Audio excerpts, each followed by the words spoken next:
UK ಮೀಡಿಯಾಗೆ ಸ್ವಾಗತ. ನಾನು ಜಗದೀಶ್. ಬೇಸಿಗೆ ಇದೆ ಅಂತ ಹೆಚ್ಚು ತಂಪಾದ ನೀರನ್ನು ಕುಡಿಯುತ್ತೀರಾ?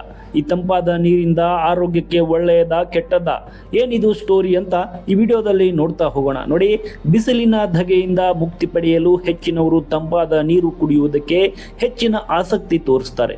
ಬಿಸಿಲು ಮತ್ತು ಬೆವರಿನಿಂದ ದಣಿದಿದ್ದವರಿಗೆ ತಣ್ಣೀರು ತಕ್ಷಣ ತಂಪು ಮತ್ತು ಆರಾಮವನ್ನ ನೀಡುತ್ತದೆ. ಹೀಗಾಗಿ ಫ್ರಿಡ್ಜ್ನ ನೀರು ಅಥವಾ ಐಸ್ ಹಾಕಿದ ನೀರು ಬಹುತೇಕ ಮನೆಗಳಲ್ಲಿ ಸಾಮಾನ್ಯವಾಗಿದೆ. ಆದರೆ ಪ್ರತಿಯೊಂದು ಅಭ್ಯಾಸವು ದೇಹದ ಮೇಲೆ ವಿಭಿನ್ನ ರೀತಿಯಲ್ಲಿ ಪರಿಣಾಮ ಬೀರುತ್ತದೆ ಎಂಬುದನ್ನು ಮರೆಯಬಾರದು. ತಣ್ಣೀರು ಕೂಡ ಇದಕ್ಕೆ ಹೊರತಾಗಿಲ್ಲ. ಅದರಲ್ಲಿಯೂ ಕೆಲವರು ಪದೇ ಪದೇ ತಂಪಾಗಿರುವ ನೀರನ್ನು ಕುಡಿಯುವ ಅಭ್ಯಾಸವನ್ನು ಹೊಂದಿರ್ತಾರೆ. ವಿಶೇಷವಾಗಿ ದೇಹ ಹೆಚ್ಚು ಬಿಸಿ ಇರುವಾಗ ಏಕಾಏಕಿ ತಣ್ಣೀರು ಕುಡಿಯುವುದರಿಂದ ಲಾಭಕ್ಕಿಂತ ಸಮಸ್ಯೆಗಳು ಉಂಟಾಗುವ ಸಾಧ್ಯತೆ ಹೆಚ್ಚಾಗಿರುತ್ತದೆ.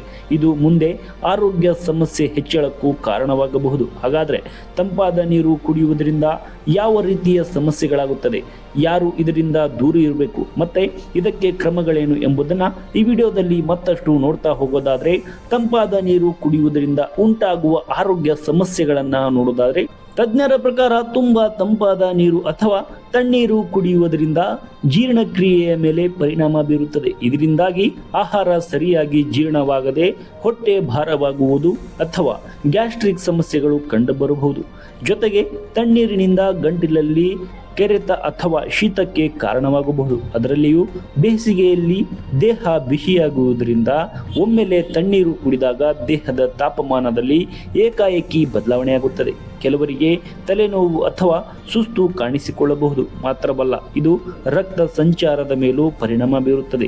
ನಿರಂತರವಾಗಿ ತಣ್ಣೀರು ಕುಡಿಯುವ ಅಭ್ಯಾಸ ದೇಹದ ಸಹಜ ಪ್ರಕ್ರಿಯೆಯನ್ನು ನಿಧಾನಗೊಳಿಸಬಹುದು. ಇದರಿಂದಾಗಿ ದೀರ್ಘಕಾಲದ ಆರೋಗ್ಯ ಸಮಸ್ಯೆಗಳು ಕೂಡ ಹೆಚ್ಚಾಗಬಹುದು. ಹಾಗಾಗಿ ನೀವು ತುಂಬ ತಂಪಾದ ನೀರನ್ನು ಕುಡಿಯುವುದನ್ನು ಸ್ವಲ್ಪ ಕಡಿಮೆ ಮಾಡಿಕೊಳ್ಳಿ. ಅಂದರೆ ಒಂದು ದಿನದಲ್ಲಿ ಯಾವಾಗಾದರೂ ಒಂದು ಸದೆ ತಂಪಾದ ನೀರನ್ನು ನಿಮಗೆ ಕುಡಿಬೇಕು ಅಂತ ಅನಿಸಿದರೆ ಕುಡೀರಿ, ಏನು ಪ್ರಾಬ್ಲಮ್ ಇಲ್ಲ. ಆದರೆ ಮಾರ್ನಿಂಗಿಂದ ಸಾಯಂಕಾಲ ತನಕನೂ ಅದನ್ನೇ ಮಾಡಿದ್ರೆ ಸ್ವಲ್ಪ ನಿಮಗೆ ಆರೋಗ್ಯದಲ್ಲಿ ಸಮಸ್ಯೆ ಕಾಣಬಹುದು. ಹಾಗಾಗಿ ನೀವು ಇಡೀ ದಿನ ತಂಪಾದ ನೀರನ್ನು ಕುಡಿಯುತ್ತಿದ್ದರೆ ಸ್ವಲ್ಪ ತಂಪಾದ ನೀರನ್ನು ಕುಡೀರಿ, ಜಾಸ್ತಿ ತಂಪನ್ನು ಮಾಡ್ಕೋಬೇಡಿ.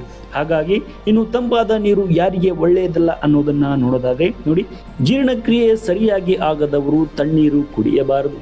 ಗಂಟಲು ಅಥವಾ ಸೈನಸ್ ಸಮಸ್ಯೆ ಇರುವವರಿಗೆ ಇದು ಹಾನಿಕಾರಕವಾಗಬಹುದು. ಆಗಾಗ ಶೀತ ಆಗುತ್ತಿದ್ದರೆ ನೀವು ತಂಪಾದ ನೀರಿನಿಂದ ದೂರವಿರುವುದು ಉತ್ತಮ. ಇನ್ನು ಸಣ್ಣ ಮಕ್ಕಳು ಮತ್ತು ವೃದ್ಧರಿಗೆ ತಣ್ಣೀರು ಸ್ವಲ್ಪ ಒಳ್ಳೆಯದಲ್ಲ. ಹೃದಯ ಅಥವಾ ರಕ್ತದ ಒತ್ತಡ, ಬ್ಲಡ್ ಪ್ರೆಷರ್ ಅಂತ ಹೇಳ್ತೀವಲ್ಲ, ಆ ಸಮಸ್ಯೆಗಳು ಕೂಡ ಎದುರಾಗಬಹುದು. ಜಾಗ್ರತೆ ವಹಿಸುವುದು ತುಂಬ ಉತ್ತಮ. ಇನ್ನು ತಣ್ಣೀರು ಕುಡಿಯುವಾಗ ಪಾಲಿಸಬೇಕಾದ ಮುನ್ನೆಚ್ಚರಿಕೆಗಳು ನೋಡೋದಾದ್ರೆ, ತುಂಬ ಐಸ್ ಅಥವಾ ಅತಿಯಾಗಿ ತಂಪಾಗಿರುವ ನೀರನ್ನು ಕುಡಿಯುವುದು ಒಳ್ಳೆಯದಲ್ಲ. ಬಿಸಿಲಿನಿಂದ ಬಂದ ತಕ್ಷಣವೇ ನೀರು ಕುಡಿಯದೆ ಕೆಲವು ನಿಮಿಷ ವಿಶ್ರಾಂತಿ ತೆಗೆದುಕೊಳ್ಳಬೇಕು. ದಿನವಿಡೀ ನೀರನ್ನು ಸ್ವಲ್ಪವೇ ಕುಡಿಯಬೇಕು. ಗಂಟಲು ನೋವು ಅಥವಾ ಇತರೆ ಸಮಸ್ಯೆಗಳಿದ್ದರೆ ತಣ್ಣೀರು ಕುಡಿಯಬಾರದು. ಈ ಸ್ವಲ್ಪ ಮುನ್ನೆಚ್ಚರಿಕೆಯನ್ನು ವಹಿಸುವುದು ತುಂಬ ಉತ್ತಮ. ಆದರೆ ನೀವು ಪ್ರತಿ ವರ್ಷವೂ ಕೂಡ ಬೇಸಿಗೆಯಲ್ಲಿ ತಾವು ತಂಪಾದ ನೀರನ್ನು ಕುಡಿಯಲು ಅಭ್ಯಾಸ ಮಾಡಿಕೊಂಡಿದ್ರೆ ತಮಗೆ ಯಾವುದೇ ಆರೋಗ್ಯ ಸಮಸ್ಯೆಗಳು ಕಾಣಲಿಲ್ಲ ಅಂತಂದರೆ ನೀವು ಕುಡಿಯಬಹುದು.